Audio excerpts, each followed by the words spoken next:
Here we have a new 2023 Lincoln Corsair. This one is a hybrid model. Comes in the Grand Touring 2 trim level in the beautiful ceramic pearl metallic. And then we have the sandstone premium leather interior. And the powertrain consists of that 266 horsepower, 2.5 liter naturally aspirated hybrid motor, mated with the continuously variable transmission. But as you come around to the front end here, love the front end styling. We do get LED headlamps along with LED daytime running lights, and the lights don't flash like that. That's just how my camera's picking them up. But again, love the look here, absolutely stunning.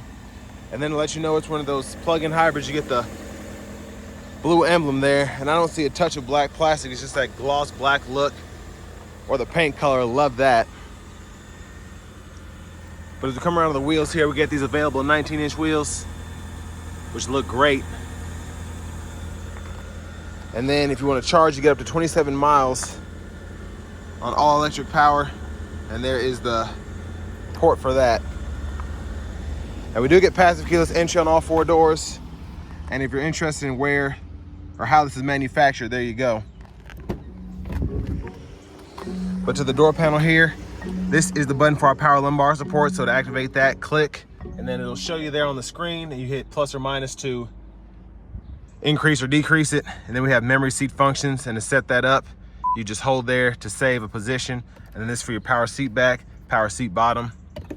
We get one-touch automatic up and down windows on all 4 doors. Power mirror controls are here. We can turn those on and off and adjust. And we also have power folding mirrors, and you can see the blind spot monitor right in there. Rear window lock, power door locks. Pretty interesting door panel cubby in my opinion. You could probably fit a bottle in there. It's just shaped weird, I guess. The bottle would go there. But love the colors there in the door panel trim. And then over here, we have the controls for the power lift gate, the fuel cap, and then brightness for the gauge cluster, headlamp controls.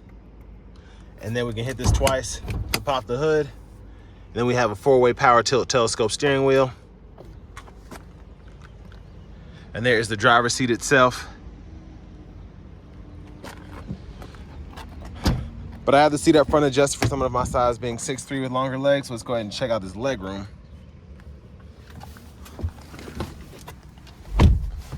So pretty great leg room, honestly. Now they did a good job with this Corsair, and it pretty much sits on that same platform as the Escape. So that's why the vehicle's small, but the interior room is pretty remarkable. And we do get the seat back pockets on both sides here. Then you have your rear AC vents. And then down here, 4 USB-C charge ports right in there. Shut those up, and then middle seat, fold that down. Cup holders in the middle. And this is the look of the sunshade for that panoramic sunroof when it's up. And then we do have a hanger hook here. We could probably hang 1 or 2 hangers if we need to. But we do have the ambient lights, and you can see that in the door there. And I love how it goes from pink, and then when I open the door, it goes to red. So that's just really neat. But a huge shout out to Lincoln and Franklin for allowing me to review this Corsair today. I'll leave a link below to it, as well as their entire inventory in the description below. And I'll try to get the window sticker down there as well. But hopefully you all can see this here. I'll kind of read some of it off to you. We get the equipment group 301A. So we have the rain sensing wipers, windshield de-icer, heated cooled seats, heated steering wheel, wireless charging pad. Then we get that Copilot 360 2.1. And then that ceramic pearl is $750 for that option. We get all-weather floor mats. And then we do have the subwoofer delete for the sound system. So not too excited about that. I love my systems, but sticker price is only $59,095. And then there are your fuel economy numbers. Like I said, you're supposed to get 27 miles per gallon, or 27 miles on a charge, but 33 miles per gallon on just the gas engine combined. So that's a pretty great number. Then we have the easy fuel there. But as we come around to the back end here, love the LED tail lamps as well, dual exhaust.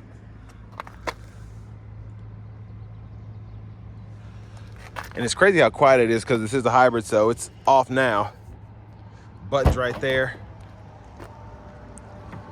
So we'll go ahead and pop the lift gate, and underneath here, you do still get a spare tire, which is pretty impressive. I will say that I was not expecting that. And then we have the cargo shade here, and then power release for your seats up front, and then a 12-volt back in here. Then we do have a pocket here, and actually it covers the inside there, so you can have a few bolts or whatever, and they're not gonna slide underneath there. So impressed by that.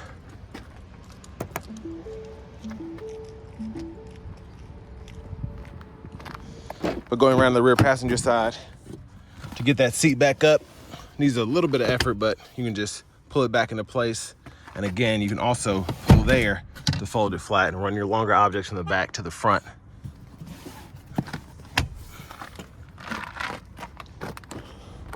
But to the front passenger side, there's the seat itself. And then all of your controls are here. And again, you get your power lumbar support on this side as well. But we have a lockable glove compartment. Pretty good size for a small SUV. And I love the trim there. That feels like real wood grain, so that's impressive. But as we come back around to the front here, since you're able to hit that 2-time latch, you don't even have to find a latch anything up here. You can just pull the hood up. Well, there's that 2.5 liter Atkinson hybrid engine. So there's a lot going on in there.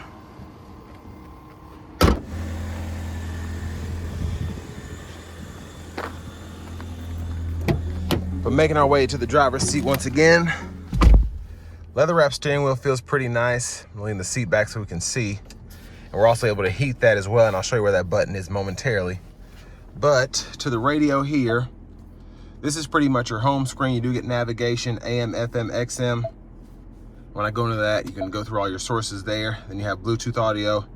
You also get CarPlay, Android Auto compatibility too. But on the side here, you can go through your fuel economies, trips, all of that. And you can switch. So I like how this is set up here, because it's kind of out of the way, but it's still there if you need it. And then for the navigation system, pretty easy to use. There's a full screen there, and you can pretty much search a destination. So I can type in the nearest Target, and it'll auto-populate there. It's like, oh, you're looking for Target? Well, there you go. And then you have your options down there as well. And you can click there, and it'll show you where they are on the map. So I appreciate that. That's actually a pretty neat feature that I don't see a lot. And then recent saved, all that. And then here's your menu there if you need any of those settings. Now for the AC controls, I'm gonna open this up here. So you can control where the airflow is going. Like in the Escapes, if you've seen that review, I did a hybrid and I did a Platinum with the 2-liter turbo. But here, this is how you activate your heat if it does run off the electric motor. And then defroster, all of that there. And I like the graphics here as well, but temperature is down here, and you can either scroll through, and I love the graphics with that as well, or you can just hit a certain area, and then you can also just increase manually or decrease there. And then your fan speed is going to be right in here. And again, pretty easy to do. You can cut the whole system off. And then you have 3-stage auto, so you can either have it set to high, medium, or low for the fan speed. And then we can always cut that off by adjusting fan speed, and we can cut the whole system off there. AC toggle there, the dual zones over here. Now we do get 3-stage heated cooled seats for the driver and front passenger. And again, we can scroll through that as we need to. And then we could cut the whole system off there as well. But down here, we have our shifter. So press P for park, R for reverse.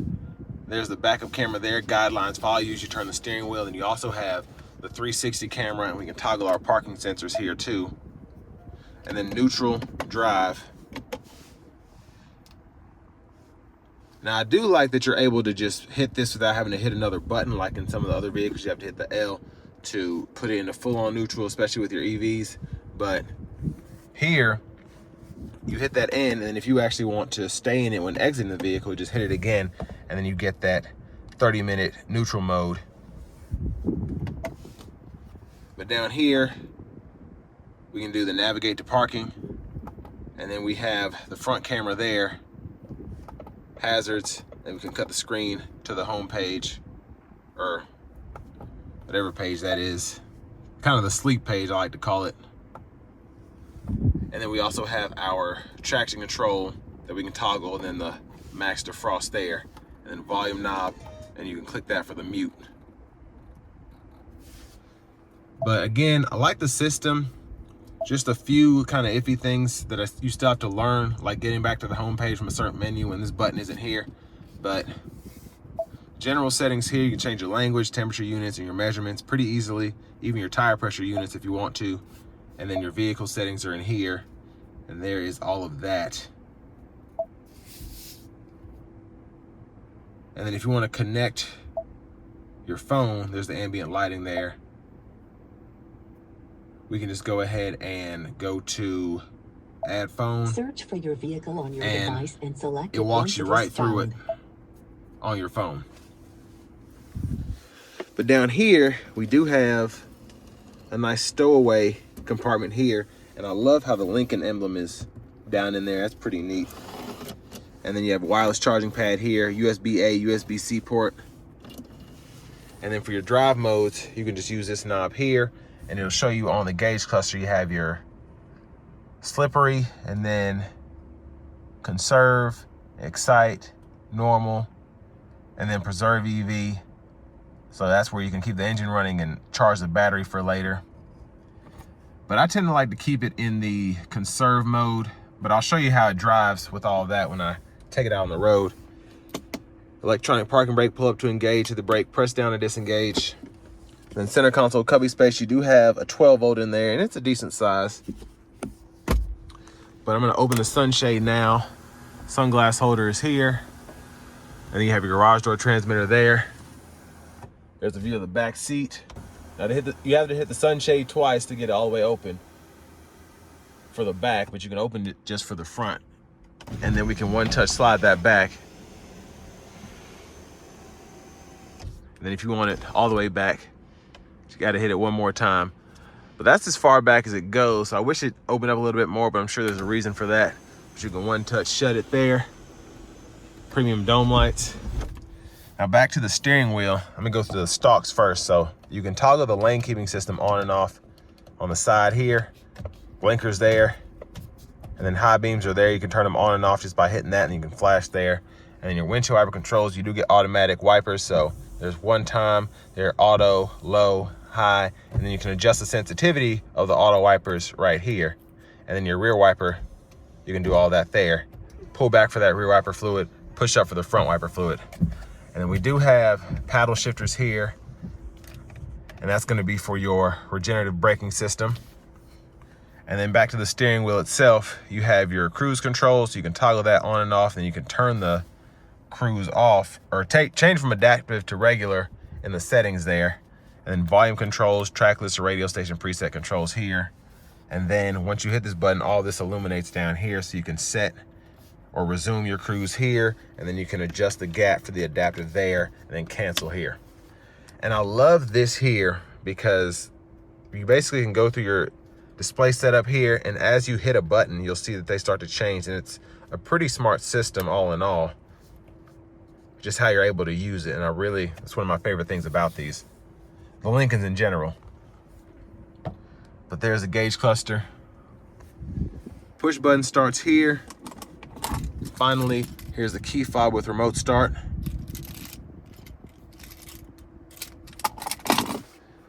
But now let's go ahead and take this 2023 Lincoln Corsair Hybrid out on the road for a test drive.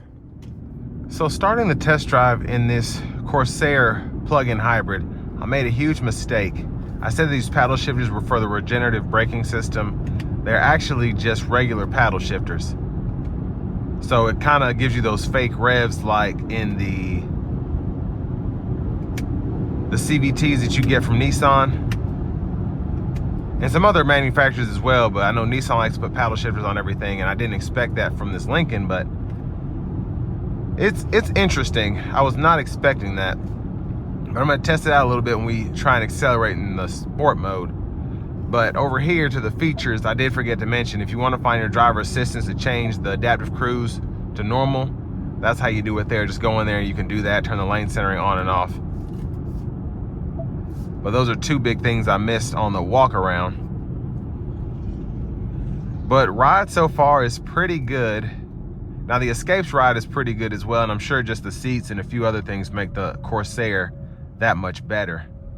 And something else that impresses me about this, now I did just drive a regular Escape hybrid. I haven't driven the plug-in yet.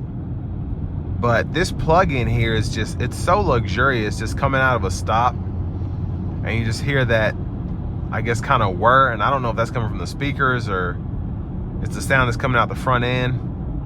But it just feels luxurious, and it doesn't feel overly quirky either, like some EVs you get in and they give you the fake engine sounds, things of that nature. It makes a lot of sense, and it's just nice. Everything about it is nice. Now again, for the paddle shifters, I feel like most people are not going to use it for that, for what it's made for. And I wish they would have gone with the regen, being able to toggle with that, like in the Pacifica. The Pacifica plug-in hybrid allows you to, you put in the low gear and it gives you the max regen, and I don't know of a button for that. There might be a way to do it. Maybe if I had the drive button twice or whatever, but it's just weird having paddle shifters.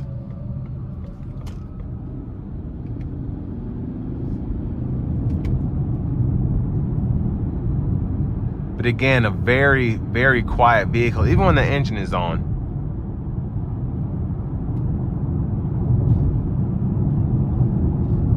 And the driving dynamics feel great, and the Escape is a vehicle that drives pretty nicely. I've driven the Corsair, I think a 21, and I remember that one drove pretty nicely, but this, especially with the hybrid setup, just feels that much better, especially when you have that torque from the electric motors.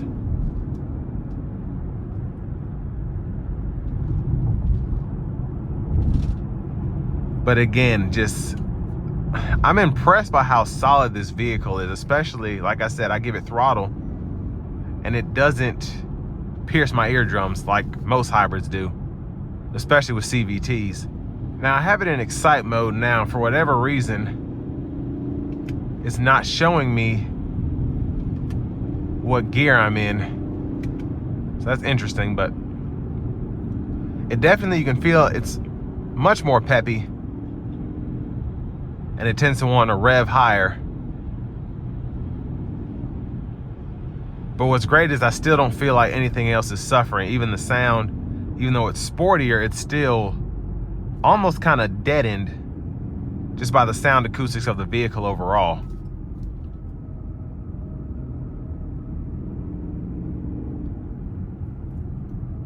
But we're gonna give it some throttle, not too much, but we'll give it a little bit getting on the interstate here momentarily.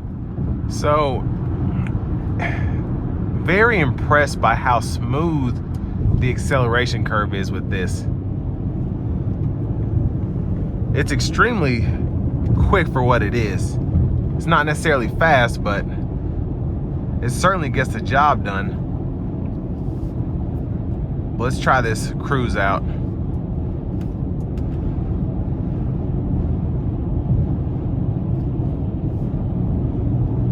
So we have the lane centering on, and then we have the adaptive cruise on. I'm gonna put it into the eco mode now, the conserve.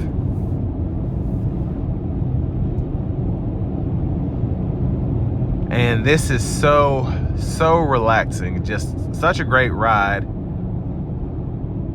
I love having the lane centering.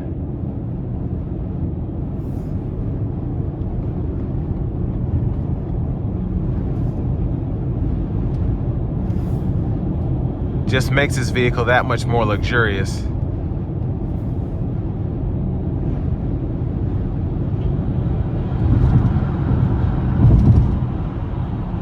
And I mean, the sound acoustics in here are crazy. Just I'd say about 80% of the sound coming in here is actually the road noise, which isn't too bad, especially because this stretch of interstate is pretty worn.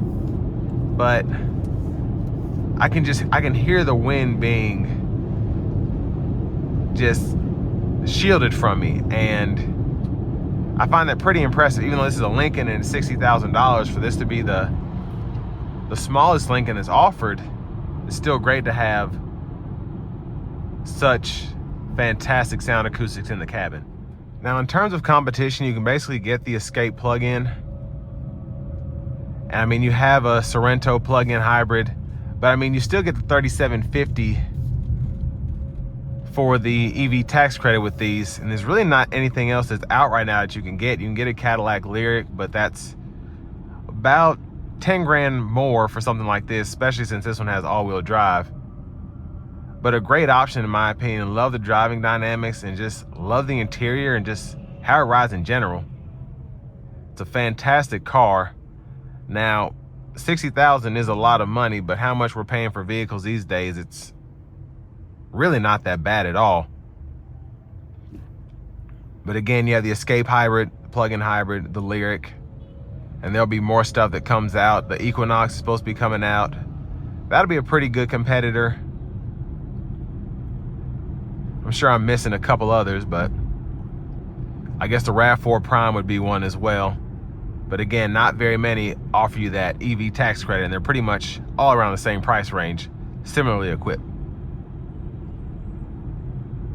But it's an impressive vehicle. Room's impressive. Again, drives nicely. So I'd highly recommend one if you're in the market for something like this. And this will bring me to the end of my review of this 2023 Lincoln Corsair Grand Touring Hybrid.